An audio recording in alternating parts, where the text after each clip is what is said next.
সুপ্রিয় দর্শক, আসসালামু আলাইকুম। দেশ এবং দেশের বাইরে থেকে যে সকল ভাই বোনেরা শত ব্যস্ততার মাঝেও আমাদের এই ভিডিওটি ক্লিক করেছেন, তাদের সবাইকে প্রীতি ও শুভেচ্ছা জানিয়ে শুরু করছি আমাদের আজকের প্রতিবেদন। দর্শক, আজ আমরা আছি ঢাকার কেরানীগঞ্জ। তো আমরা শুনবো থার্ড জেনারেটর একজন হিজড়ার জীবনের গল্প এবং আপনাদেরকে শোনানোর চেষ্টা করব। তো চলুন দর্শক, আমরা সরাসরি মূল আলোচনায় যাই। আসসালামু আলাইকুম। ওয়ালাইকুম আসসালাম। আসসালামু আলাইকুম। জি আপু, কেমন আছেন? হ্যাঁ দাদা, ভালো। আপনি ভালো আছেন? জি আলহামদুলিল্লাহ, ভালো আছি। তো আপনাকে আপু বলে ডাকলাম, কোনো সমস্যা হয়নি তো? না না ভাইয়া, কোনো সমস্যা নেই। তো আপনার সুখ দুঃখের কিছু কথা আমরা আজকে শুনবো। হ্যাঁ দাদা, বলেন। তা প্রথমে আপনার জীবনের কষ্টের কথাগুলো আমাদেরকে বলুন। দাদা, আমাদের কষ্ট আর কি দাদা, আমাদের জীবনে বিয়ে শাদী হয় না দাদা। কোনো ছেলে কয় না আসো আমরা ঘর বাঁধি, বা আমরা আসো প্রেম করি, বা আমরা আসো সোয়াগ করি দাদা, যে আমাদের স্বপ্ন দেখায় না। আমাদের জীবনে আর কি হতে পারে দাদা? আচ্ছা আচ্ছা।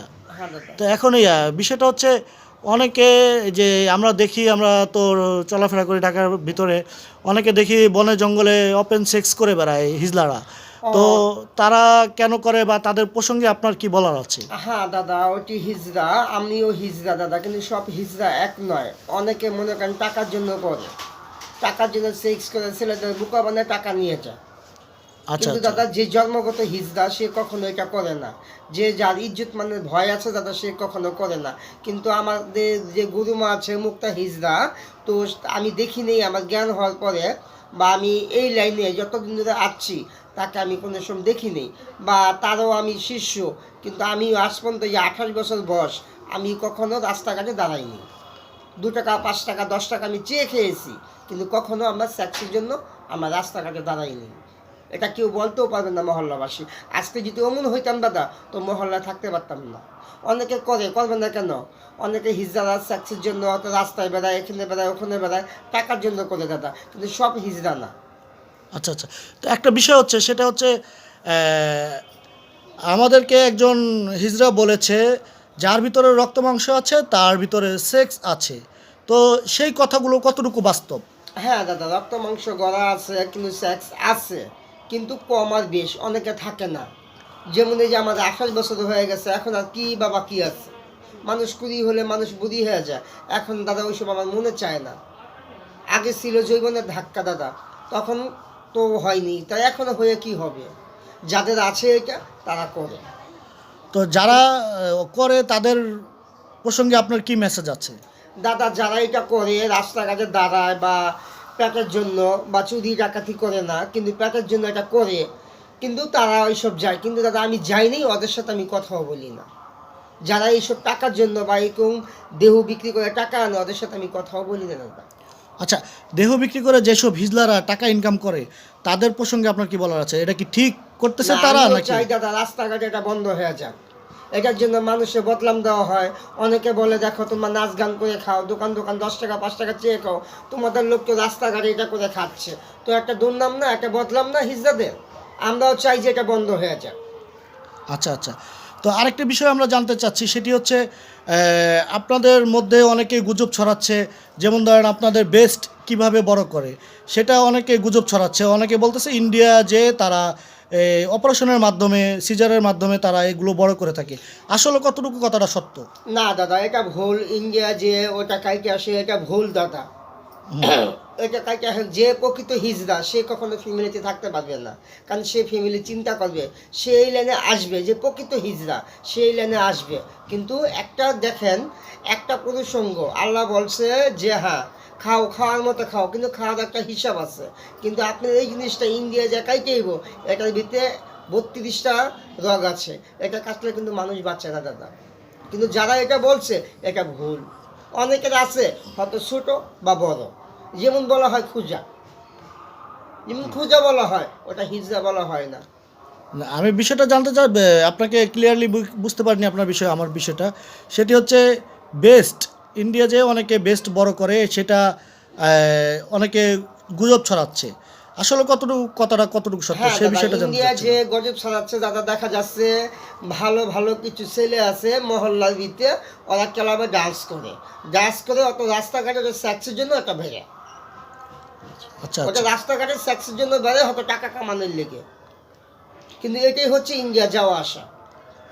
আচ্ছা আপা, আরেকটা বিষয় আপনার কাছে জানতে হ্যাঁ, চাইবো, দাদা। সেটা হলো যেমন আল্লাহ পাক যেহেতু সবাইকে মানুষ হিসাবে সৃষ্টি করেছে, তো আমরা আসলে যেটা মানে একটা প্রবাদ আছে যে আসলে হিজড়াদের কোনো সমাজ নাই, বা তাদের কোনো সমাজ বা নামাজ বা আল্লাহর যে ইবাদত এটা নাই। আসলে কি অ্যাকচুয়ালি কি তাই? না দাদা, এটা ভুল। কারণ আল্লাহ বলছে মুসলমান সব ভাই ভাই, নামাজ সবার জন্যে। যে মুসলিম তার জন্য নামাজ আছে, কোরআন আছে, আল্লাহর ঘর আছে। যে হিন্দু তার জন্য ভগবান আছে, মন্দির আছে। যে খ্রিস্টান তার জন্য ব্যবস্থা আছে। যেমন আমি মুসলিম দাদা, আমার জন্য নামাজ আছে, আল্লাহর ঘর আছে, হুম। কোরআন আছে দাদা। আমি কেন জানি না শুনে নামাজ কালাম পড়বো না? এটা ভুল। হ্যাঁ।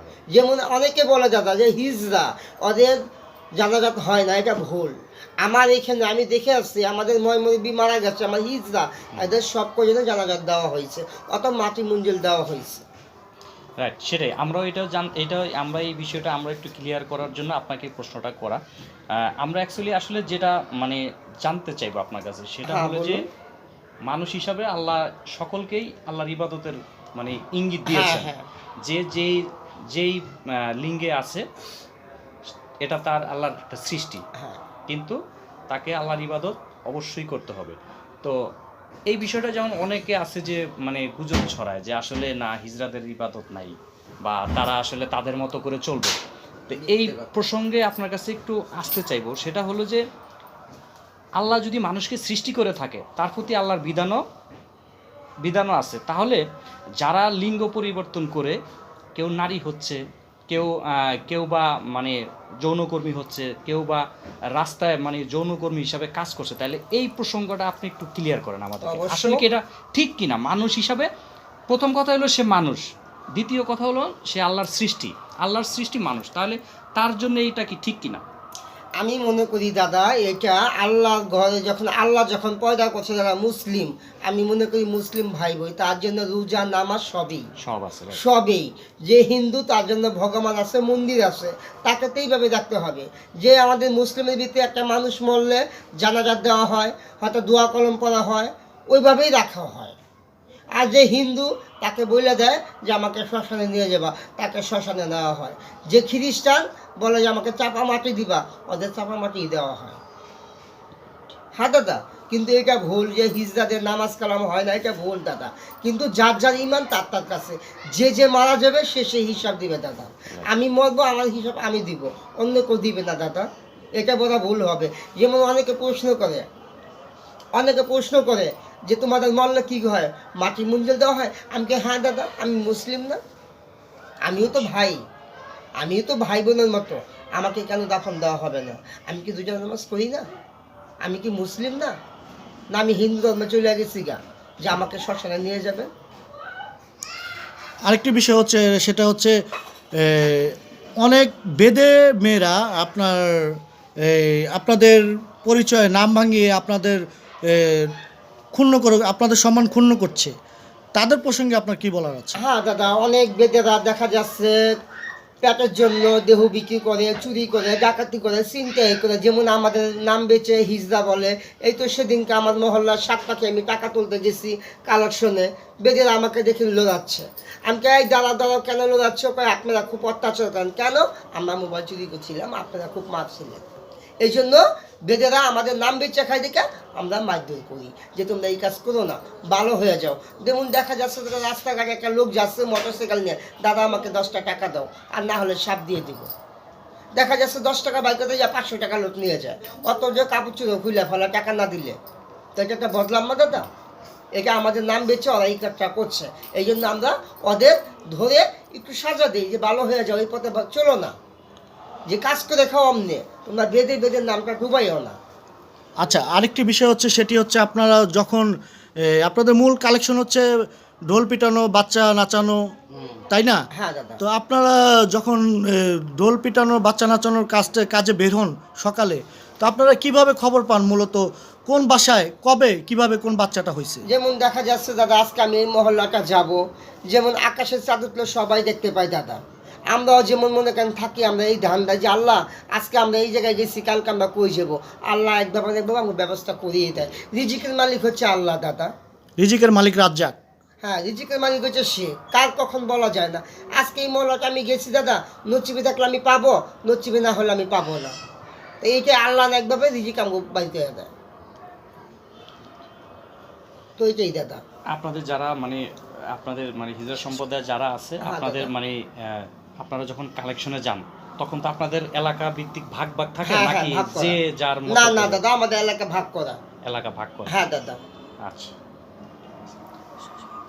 তো ঠিক আছে আপু, আমাদের প্রতিবেদন শেষ পর্যায়ে চলে এসেছে। আমাদের ভিডিওগুলো অনেক রেঞ্জের হয়ে যায়, সেজন্য অনেক সময় অনেক আমাদের দর্শক ভাইরাও দেখে না, সেজন্য আমরা শর্টকাটে একটু শেষ করতে চাই। তো আপনার শেষমেশ আমাদের দর্শকরা যারা দেখবে এই প্রতিবেদনগুলো নিয়মিত, তাদের উদ্দেশ্যে আপনার কি বলার আছে বা কি মেসেজ আছে?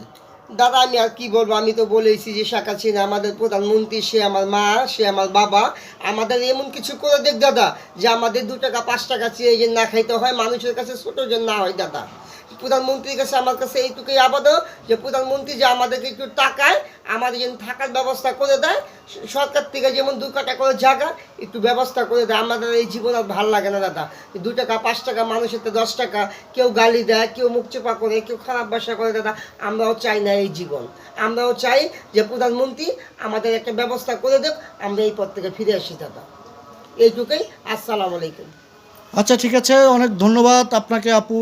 সুপ্রিয় দর্শক, আমরা এই প্রতিবেদনটির মাধ্যমে তুলে ধরেছি থার্ড জেন্ডার তাদের জীবনের কিছু গল্প। দর্শক, এই গল্পটি যদি আপনাদের কাছে ভালো লেগে থাকে তাহলে প্লিজ এই চ্যানেলটি লাইক, কমেন্ট এবং সাবস্ক্রাইব করে আমাদের পরবর্তী ভিডিও পেতে হলে আমাদের সঙ্গে থাকতে হবে। ধন্যবাদ সকলকে, খোদা হাফেজ।